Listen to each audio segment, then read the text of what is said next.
Coach Rush here, guys, coming to you today, talking to you about the recruiting process and kind of putting you into the mindset of what a college coach is looking for, or myself in particular. Every college coach is going to be different. But I've had a lot of parents, players, and coaches coming up to me lately asking me about the recruiting process and maybe even wondering why they're not getting the looks that they want to get. Um, or why maybe some guys think they're a higher level than where they may end up, things like that. So it's kind of a repetitive thing. It's something that I kind of tell people all the time. Like, in a nutshell, guards are a dime a dozen. So if you're under 6'5", and you think you're going Division 1, you need to have a guard skill set. That's number one. And so, especially today with basketball being such a positionless game, even centers can handle the ball nowadays. So if you don't have a guard skill set, you're gonna really struggle to get looked at and get noticed at the next level. But one of the things you got to understand is, man, I get 10, 20 emails a day from guards. Well, I mean, you got to think, I'm in my first year of a program at Andrews University, and all we have is guards. Like, my center is a guard, essentially. And so next year coming back, everybody that's graduating and leaving is all of our quote unquote bigs, and all we have returning is more guards. So even though you guys are talented, don't get discouraged, things like this. This is one of the reasons I tell guys don't look at levels, because again, guards are a dime a dozen. That means I can walk into any gym in America and find a guard that can play at the collegiate level, right? And so don't get discouraged if you don't get the high offers and things like that. What you need to be looking for anyway during the recruiting process is a coach that you can build a solid relationship where you feel like he's going to be transparent and open and honest with you about what your role is going to be, because you don't want to be sold a dream. And I see that all too many times as well, where guys are telling me that they're getting recruited.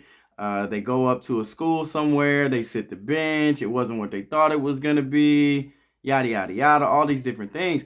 And whether it be the coach's fault or the player didn't put in the necessary work that he needed to do to get to the level that he thought he should have been at, that happens. And so you also need to be looking at, when during that recruiting process, like, what does the returning roster look like? Maybe you should ask the guy that's recruiting you, or if you're just going on a visit and you're trying to get yourself recruited, you need to kind of ask him what the chemical makeup of the team is, like what he has returning. It's okay to ask questions. Like, we want you to ask us questions to carry that conversation on, to make sure that you're going to be the right fit to come into the program. And so, especially high school kids coming out, the transfer portal is such a huge thing because of what I just talked about. You got a guy who maybe walked on at a D1 level or got a partial scholarship and sat the bench, and he thought he was going to be the guy, right? So he jumps in the transfer portal in January, not even all the way through the year. Like, he leaves the school and he's looking for another school in January. So a lot of college coaches now are going to the transfer portal first, and then they're going to JUCOs after that, and then they're looking at high school kids. So if you're a high school kid especially, and you're trying to get recruited, you got to keep that in mind. And so, going back to the whole thing about you got to have a guard skill set, because guards are a dime a dozen. If you're under 6'3", you've got to stand out head and shoulders above everybody. Um, anything and everything in life is about relationships. And so you can call it politics, you can call it whatever it is. You know, my dad knows this guy, or my uncle got me connected here. Connections and networking is a very vital, important aspect of life. And so during that recruiting process, you can't downplay that aspect, because there are guys that get looks because of who they know. Like, that's part of the recruiting process. I brought recruits with me that played with me at a previous college. Some of these guys played for me in high school. Networking and relationship building is an important part of the process. So when you're trying to get recruited, you should also be trying to build a relationship with that coach, because again, it's going to go back to what type of good, solid relationship you have with that coach. Does he have the certain level of trust in you to put you in the game in crunch time minutes, and trust that you're going to be able to execute, trust that you're going to be on the same page as him, you're going to be able to pick up his coaching philosophy, because that's another huge thing is Are you going to fit his philosophy? Some guys are like, hey, we want to come down and we want to get up 100 shots a game. Other guys are, we want to get downhill and get to the basket. There's a mix. There's some guys that are going to let you play a lot of motion offenses, continuity offenses, where it's going to be equal opportunity and guys can get off that way. Other coaches are going to be a little bit more robotic. I hate to use that term, but it's going to be more cut and dry. We're going to run a play every time down the court. And you've got to know whether or not you fit into that system. So one of the things I used to do when I was a high school basketball coach, and I call it small town syndrome. So when you're the best player or one of the better players in an area in a small town or a small school or something like that, you are automatic, especially if you're like 6'4" and athletic, 6'5" and athletic, you automatically have it in your head, well, I'm better than anybody else or more athletic than anybody else around here. I'm going D1. And that's not the case, because you got to remember, if you're in a small town of 4,000 or 5,000 people, even 10,000 people, and you're in a county and the whole county may only have 100,000 people in it, there are cities, small cities, that have over 100,000 people in them. So you got to keep in mind a few things, a handful of things. One of those things is only 6 to 7% of high school athletes play any type of collegiate sport at all, right? So that means you pick the top 100 hoopers, 6 of those guys are going to play at the next level. And that alone should tell you how competitive it is to get to the next level alone. So whether it's D3, D2, D1, NAIA, JUCO, D1 through 3. So people don't even know that there's division levels to JUCO. There's 3 division levels to JUCO. There's NCCAA, National Christian Collegiate Athletic Organization, which is highly competitive and on the same par as NAIA in a lot of instances. And then there's USCAA, which is on the same par as probably like Division 3. And there's 2 levels to both of those divisions, right? So with that in mind, knowing that 6 to 7% of high school basketball players will play any type of college at all, and it's the best of the best, you got to put in the type of work that's going to separate you from your competition. And then you got to look in the mirror and ask yourself, am I doing what it takes to separate myself from the competition?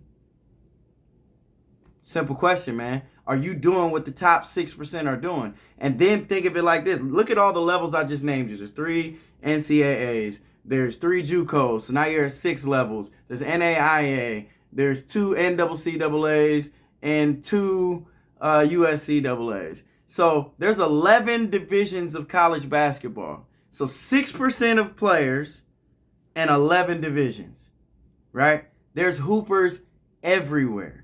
So you have to separate yourself, not from the best guys that are right standing in front of you, the best 6 guys across the nation. You got to separate yourself. And you got to ask yourself, am I getting up early? Am I putting up shots before school? Am I lifting weights before or after school? Am I lifting weights or putting up shots? Am I watching film? Am I doing skills training? And am I getting out and going to open runs just so I can practice the things that I work on in my skill sessions, right? Because if you only do what everybody else around you is doing, that's just going to make you average, right? And if you're average, you're not going to be in that top 6 to 7%. You got to eat, sleep, breathe, drink, think about, dream about what it is that you're trying to accomplish. And this is a lesson that'll carry over in the rest of your life for you as well. So as far as that recruiting process goes, don't get discouraged, man. I mean, everybody's out here looking for size. Everybody needs somebody 6'7". So you might see guys that are 6'7" to 7 foot that are not necessarily as skilled as you. But again, you've got to separate yourself. So if you're under that 6'3" margin, you've got to be 3 times as good as the guy 6'7". Because as a college coach, you can't teach height. As any level of coach, you can't teach height, right? So when you're on that freshman team and that kid is 6'2", but can't make a layup, he can get in the way. He can change shots. And I can't teach height. That's the thing. I can teach you how to dribble. I can teach you how to shoot. I can teach you how to decision make, right? I can help build your basketball IQ. I can teach you footwork. I can get you in the weight room, get you stronger and more explosive. But I can't teach you how to be 6'9", right? So if I got a guy 6'6", who's got an average skill set, or maybe even above average skill set, and a guy 5'7" to 5'9", and all of you guys that are 5'9" think you're 5'11" or 6 foot, right? And so I get a lot of guys that come down the pipeline and say, "Oh, coach, I'm 6 foot." I invite them on the campus, and I'm looking at them eye to eye, and I'm 5'8". So you're 5'9", and you have a barely above average skill set because you're better than most of the people in your area. And there's a guy 6'6" with a barely above average skill set, or maybe even just average, right? So you got above average, he's got average, but he's got a foot on you or 9 inches on you.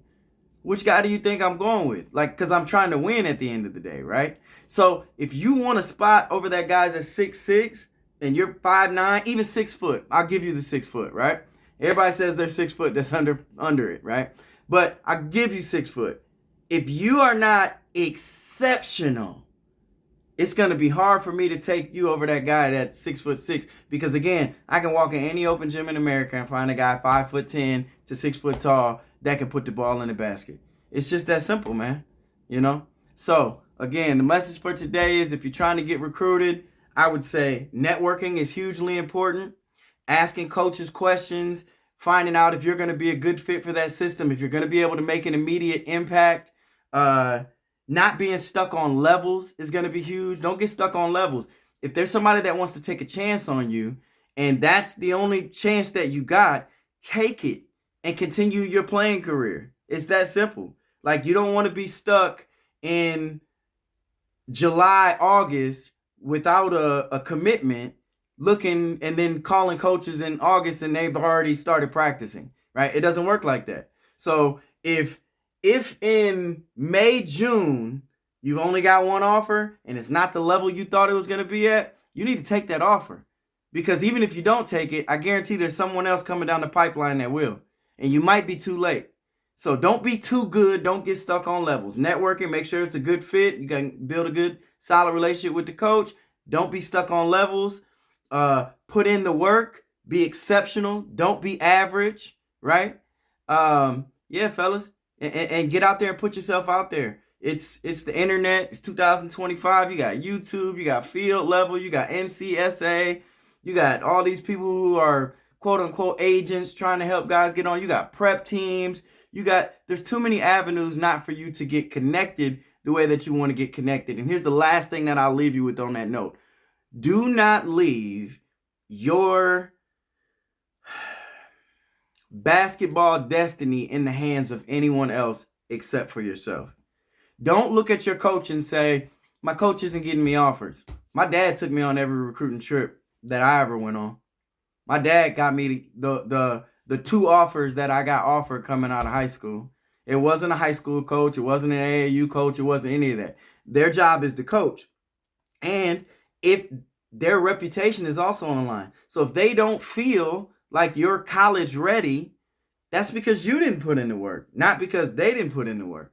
So don't put them in a bad place trying to pressure them into trying to get you connected, because if an AAU coach sends me a bad product and tells me, oh, this kid is this, that, and the third, and then he gets here and he's none of that, I don't want anything else that he's got to send, because in my eyes, he's not a good judge of either character or talent or athleticism, whatever it is that you lacked in, right?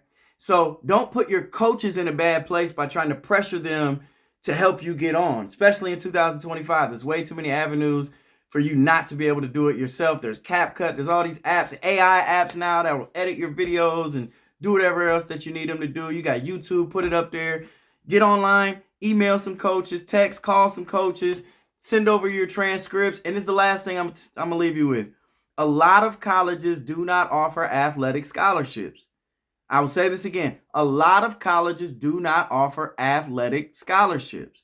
And a lot of colleges that do offer partials, because the way that it works, it's not just a bowl of money that these colleges can just divvy out and say, oh, you get a scholarship, you get a scholarship, it's partials. So they get a bucket of, I don't know, let's say $30,000 that they can divvy up. And if the tuition is $10,000 to $20,000, they obviously can't give everybody a full ride. So they've got to say, okay, I'm going to give you $7,000. I'm going to give you 10 because you're worth it. I'll give you a full ride. My money's up. It's out of there, right? So what is leverage is GPA, especially at quote unquote lower levels. I don't even want to call them that, but yeah, the lower levels. you're not even going to be accepted into the university if you don't have a GPA of a certain high enough. For example, Andrews University, if you're coming out of high school, you got to have a 275, and that's just one of the factors academically to get accepted. Now, if you're transferring from a JUCO, you can have a 2.5. But there are colleges that require you to have a 3.0 or even higher, especially at the lower levels, because their chances are they're at the lower levels because they put more emphasis on education than they do on athletics. Not to say that they don't value athletics, but the more emphasis for their institution is going to be academically, right? So your GPA is leverage. And I'm not talking about for your senior year or junior year, your cumulative GPA, the average of all 4 years, right? So no excuses. Put in the work, get it done, do what it is that you got to do to separate yourself from the competition, right?